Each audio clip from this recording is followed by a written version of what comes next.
5 minutos del Espíritu Santo. 7 de octubre. Espíritu Santo, fuente de la paz verdadera, ven. Pacifica mis miedos. Ven, Espíritu Santo. Pacifica mis ansiedades. Ven, Espíritu Santo. Pacifica mis obsesiones.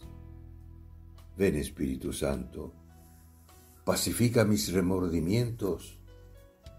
Ven, Espíritu Santo.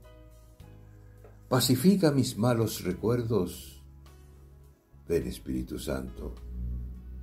Pacifica mis insatisfacciones. Ven, Espíritu Santo. Pacifica mis rencores. Ven, Espíritu Santo. Pacifica mis tristezas. Ven, Espíritu Santo. Pacifica mis nerviosismos. Ven, Espíritu Santo. Pacifica toda mi vida. Ven, Espíritu Santo. Amén. Cardenal Víctor Manuel Fernández.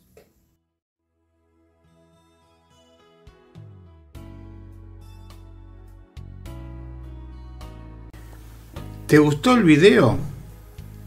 Danos un like, un dedito hacia arriba porque te gustó. Suscríbete al canal y no dejes de tocar la campanilla, así te avisaremos cada vez que subimos un video.